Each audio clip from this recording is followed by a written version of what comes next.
Hello hello friends, स्वागत है आप सभी लोगों का हमारी इस यूट्यूब चैनल में। इसका नाम है एवन सर। जैसा कि आप लोग देख पा रहे होंगे, मैं एनसीईआरटी पाठ्यक्रम पर आधारित यहाँ पर आप लोगों के सामने इंटरमीडिएट के बोर्ड परीक्षा के ऑब्जेक्टिव क्वेश्चन लेकर आया हूँ। ये ऑब्जेक्टिव क्वेश्चन आप स्टेट लेवल पर कोई सा भी बायोलॉजी का एग्जाम हो, जैसे कि हाल ही में आप लोगों का बिहार बोर्ड का और यूपी बोर्ड का जो पेपर है, ठीक है, उनमें भी ये वाले क्वेश्चन आप लोगों के पूछे जाएंगे। तो यहाँ पर आप लोगों को 2020 से लेकर 2024 तक बहुत ज़्यादा इंपोर्टेंट जो ऑब्जेक्टिव प्रश्न हैं उनके बारे में हम डिस्कस करने वाले हैं। तो वीडियो को पूरा ज़रूर देखना, ये बहुत ही ज़्यादा काम की आप लोगों के लिए वीडियो होने वाली है। पूरा एक्सप्लेनेशन करते हुए हम आप लोगों के सामने इस वीडियो को लेकर चलेंगे, जिससे कि आप लोगों को हर एक चीज़ अच्छे तरीके से समझ में आ पाए। ठीक है, आइए पहला प्रश्न लेकर चलते हैं। निभाग पाया जाता है, तो निभाग को हम बोलते हैं कैलाजा। ठीक है, और कैलाजा परागकण के अंदर नहीं होता, भ्रूणकोश के अंदर नहीं होता। कैलाजा जो होता है बीजांड में पाया जाता है, तो ये निभाग जो होगा वो बीजांड के अंदर मिलेगा। तो उपरोक्त सभी आंसर भी इसके अंदर नहीं आएगा, तो इसका आंसर आएगा ऑप्शन बी, बीजांड। ठीक है, फिर मैंने अगला प्रश्न आप लोगों के सामने लेकर आया। तो यहाँ है, निम्न में से प्रथम पोषी स्तर होगा। तो प्रथम पोषी स्तर जो होगा वो हमारी होगी घास। क्या होने वाली है? प्रथम पोषी स्तर घास होगी। घास को गाय खाएगी, ये द्वितीयक पोषी स्तर हो जाएगी। गाय को मान लो शेर खा जाएगा, तो ये तृतीयक पोषी स्तर हो जाएगा। तो हमारा जो आंसर इसमें आएगा वो आएगा घास। क्यों आएगा? प्रथम पोषी स्तर है, ये अपना खाना खुद बनाती है, इसको हम उत्पादक भी बोल देते हैं। अगला हमारे पास प्रश्न है जो कि काफ़ी इंपोर्टेंट है आपके सामने। क्या पुरुष से संबंधित है? पुरुष मतलब नर से संबंधित। तो आपको बता दें, जो ट्यूबेक्टोमी होती है ये लड़कियों में होती है, तो ये नहीं आएगा। गोलियां मोस्टली लड़कियां खाती हैं, माला डी वगैरह, ये नहीं आएगा। ठीक है, बासेक्टोमी, बासेक्टोमी इंग्लिश का वर्ड है, इसी को हम नसबंदी बोलते हैं, जो पुरुषों में कराई जाती है। इसमें शुक्र वाहिनी को काटकर बांध दिया जाता है, जिससे शुक्राणु बनते तो हैं लेकिन वो आगे नहीं पहुंच पा रहे, जिससे कि लड़की प्रेग्नेंट नहीं होती। आई थिंक आप लोगों को समझ में आ जाना चाहिए, आप समझदार हैं। वंशागति की इकाई है, तो वंशागति की इकाई जीन प्रारूप को नहीं मानते, गुणसूत्र को नहीं मानते, गोल्जी काय को नहीं मानते, मानते हैं जीन को। जीन अनुवांशिकी की मूल इकाई है या वंशागति इकाई है। जीन शब्द जॉनसन द्वारा दिया गया। ठीक है, जॉनसन ने दिया या जॉन रे ने दिया? जीन शब्द जॉनसन ने दिया होगा जहां तक है। ठीक है, चलो आगे बढ़ते हैं। आगे फिर से आपके सामने प्रश्न है, कुछ मैं आप लोगों के लिए होमवर्क भी दूंगा, जिससे मुझे पता चल सके कि आप घर पर पढ़ाई कर रहे हैं या नहीं कर रहे।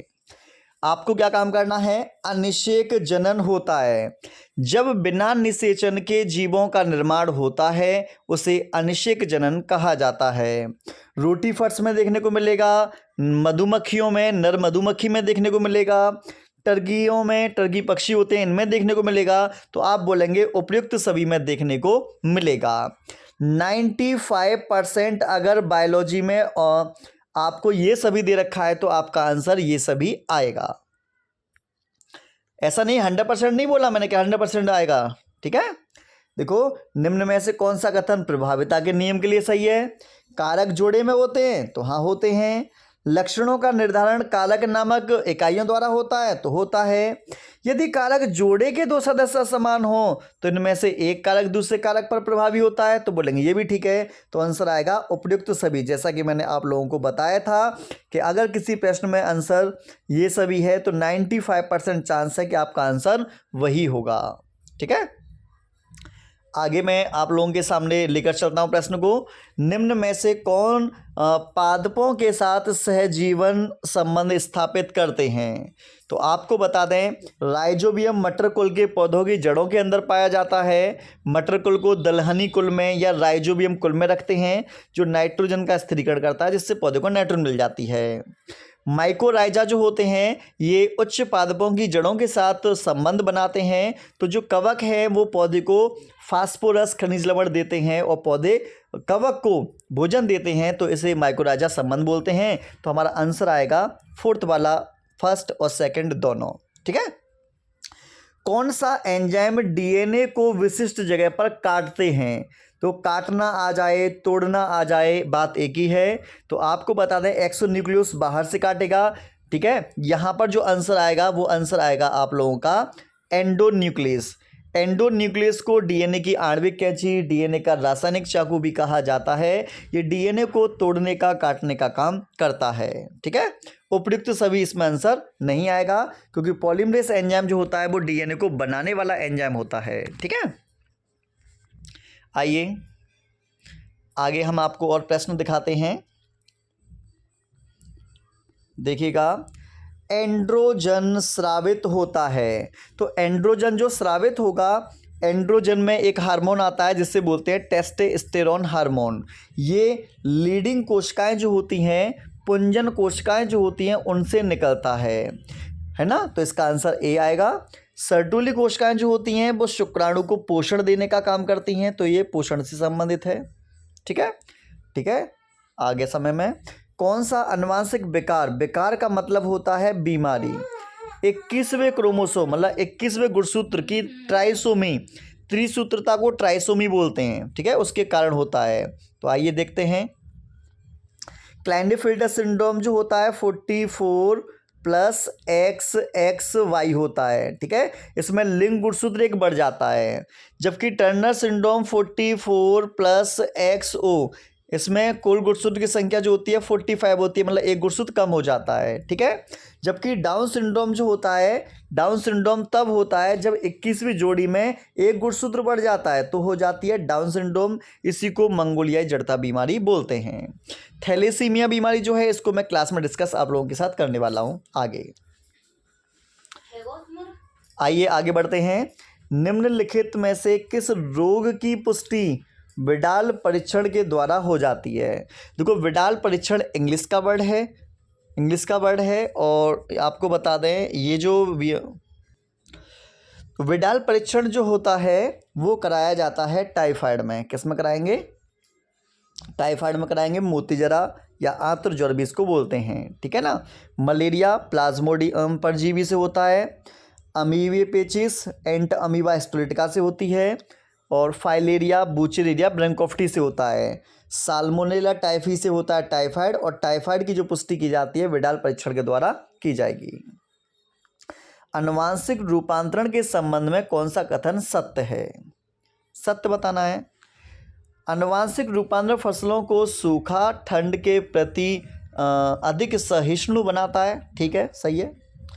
आनुवांशिक रूपांतरण रासायनिक पीड़कनाशकों पर निर्भरता कम करता है, ठीक है। आनुवांशिक रूपांतरण खाद्य पदार्थों को पोषणिक स्तर में वृद्धि करता है, ठीक है। तो इसमें आंसर आएगा आप लोगों का ये सभी। इन सभी चीज़ों में इसका इस्तेमाल किया जाता है। आगे देखिए, प्रश्न बहुत ही अल्टीमेट हैं। इन प्रश्नों को कर आप जाएंगे तो बोर्ड एग्ज़ाम आप लोगों का बहुत अच्छा होने वाला है। सवाल अलैंगिक जनन है, तो अलैंगिक जनन जो होगा वो सवाल में किसके द्वारा होगा? सवाल में तो भैया चल जीवाणु पाए जाते हैं, तो चल जीवाणु होंगे। मधुमक्खी में नर का विकास होता है, तो बोलेंगे अनिषेचित अंडे से नर का विकास होगा, जबकि निषेचित अंडे जो होते हैं उससे मादा मधुमक्खी का निर्माण होता है। आगे देखें, यहाँ आपके सामने देख पा रहे होंगे द्वितीय निषेचन का मुख्य लक्षण है। तो द्वितीय निषेचन को दोहरा निषेचन बोलते हैं। नवाश्चन ने इसकी खोज की थी, ठीक है। और ये आवर्तबीजी पौधों का मुख्य गुण देखने को मिलता है।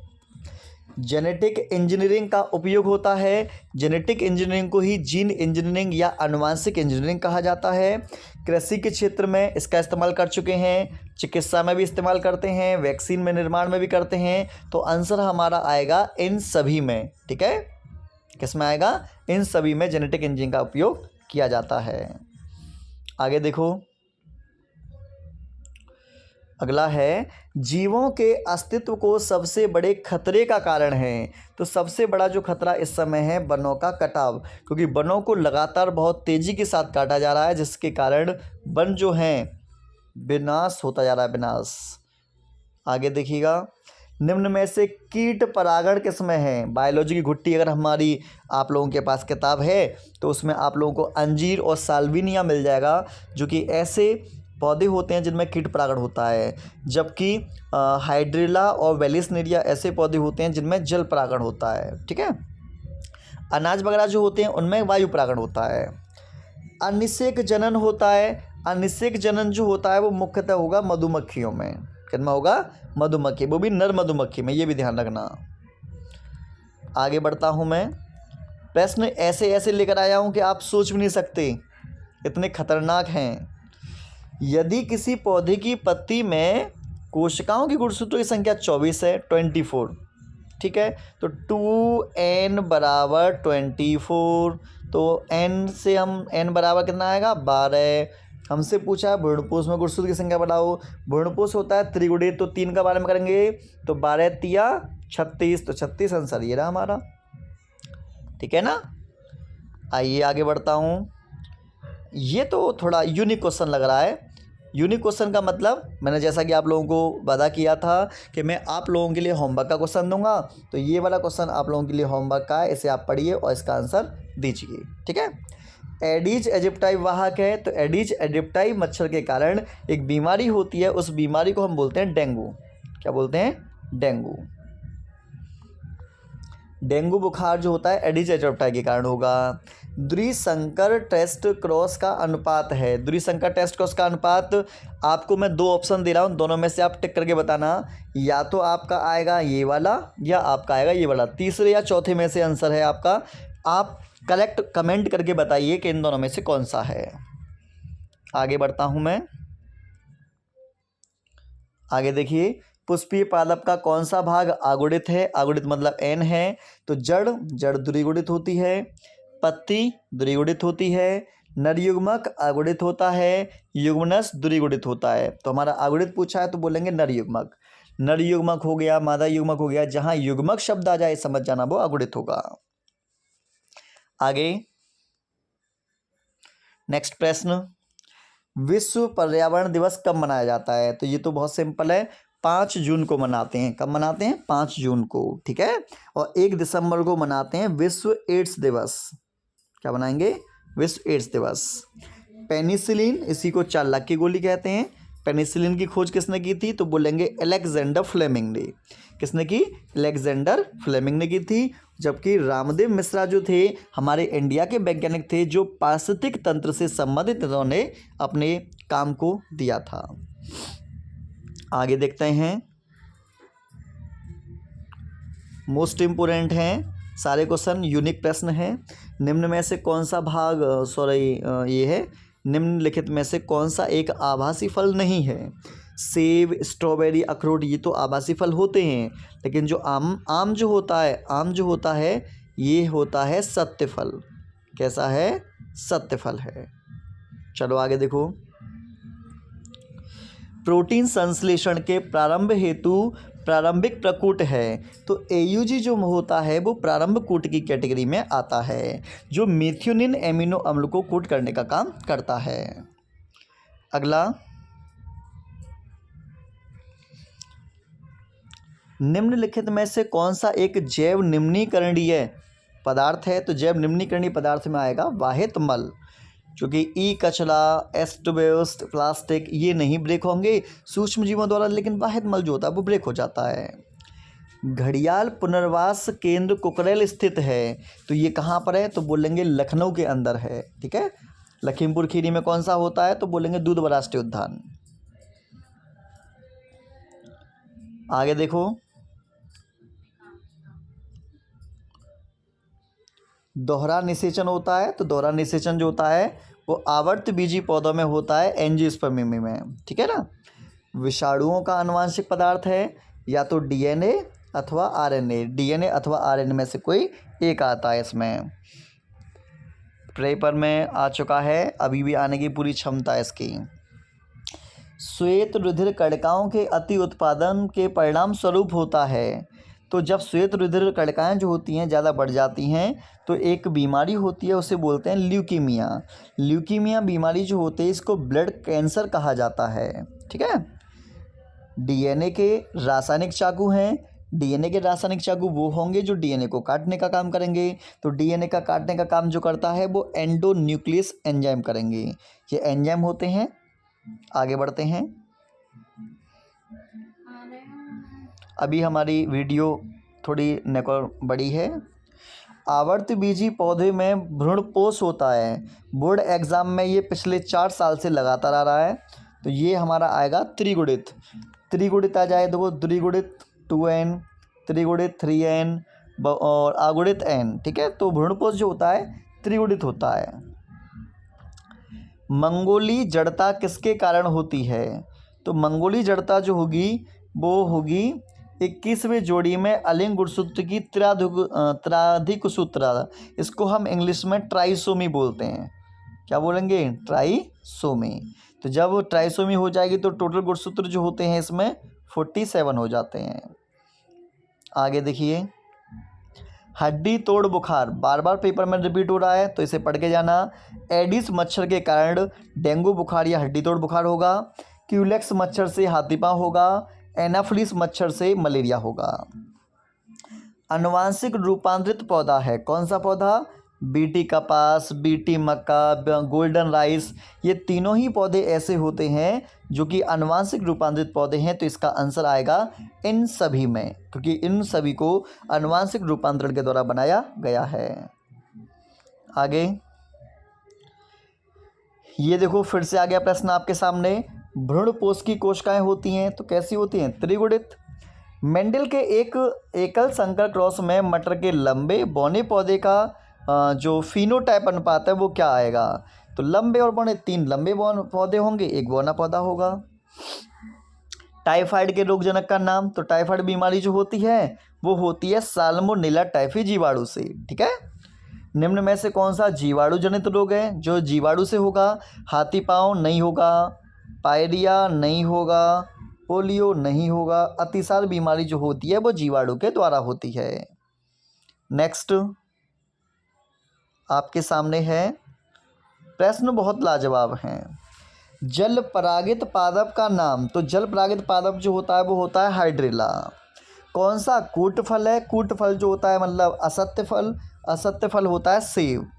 ठीक है, और यहाँ पर दे रखा है भ्रूणपोष में गुणसूत्रों की संख्या है। तो भ्रूणपोष जो होता है वो होता है त्रिगुणित, 3x आ जाएगा इसमें। 112 लघु बीजाणुओं के निर्माण हेतु लघु बीजाणु मात्र कोशिका में कितने अर्धसूत्री विभाजन होंगे? तो आपको क्या काम करना है? 112 का 4 में करना है भाग, क्योंकि अर्धसूत्री विभाजन जब पूछे तो 4 का भाग करते हैं। तो 4 से काटेंगे तो 4 दूनी 8, यहाँ बचे 3, तो 4 अट्ठे 32, तो ये आ गया 28। 28 आपका ऑप्शन बी है, तो बी आंसर आ जाएगा। तो इस तरीके के प्रश्न में भी आप आराम से कर सकते हो। मैंने आप लोगों को लॉजिक बता दिया है, ठीक है ना। आगे है एक्स संलग्न जीन्स पाए जाते हैं। तो एक्स संलग्न जीन्स जो मिलेंगे एक्स गुणसूत्र के विषमजात भाग में मिलेंगे। आनुवांशिक रूपांतरित पौधा बीटी मक्का, बीटी कपास, गोल्डन राइस, तो आंसर आ जाएगा हमारा ये सभी। आगे ये वाला जो प्रश्न है ये आपके लिए होमवर्क है। एक्स क्रोमेटिन पाया जाता है, कहाँ पाया जाएगा इसको आपको कमेंट में लिखना है, ठीक है। तो इस तरीके से मैं आप लोगों के लिए वेरी इम्पोर्टेंट सारे के सारे जो ऑब्जेक्टिव क्वेश्चन हैं उनको मैं करा चुका हूं, उनके आंसर भी मैं आप लोगों को बता चुका हूं। वीडियो को 1 से 2 बार देखना, अच्छे से समझना, उसके बाद में आप एग्ज़ाम देने के लिए जाओगे तो आप लोगों को बहुत सारे क्वेश्चंस यहाँ से देखने को मिलेंगे। अगर आप लोग चाहो तो मुझे कमेंट करके बता सकते हैं, इसका मैं सेकंड पार्ट भी लाना चाहता हूं जिससे कि आपको मैं और अच्छी प्रैक्टिस करा सकूं। तो अगर आप सेकंड पार्ट भी देखना चाहते हैं, प्रैक्टिस करना चाहते हैं, तो आप हमें कमेंट में सेकंड पार्ट लिख देना, मैं आप लोगों के लिए सेकंड पार्ट की वीडियो ले आऊँगा। इससे पहले मैं लॉन्ग क्वेश्चन वाली की जो वीडियो है उसको मैं डाल चुका हूं, उस वीडियो को आप जाके देख सकते हैं। वहां पर मैंने लॉन्ग क्वेश्चन से संबंधित बहुत सारे क्वेश्चन कराए थे जिससे कि आपको आइडिया लग सके कि आपके पेपर में कैसे प्रश्न पूछे जाएंगे। अगर वीडियो पसंद आई हो तो वीडियो को अपने दोस्तों में या वीडियो को अपने ग्रुप में जरूर डाल देना। मिलते हैं नेक्स्ट वीडियो में।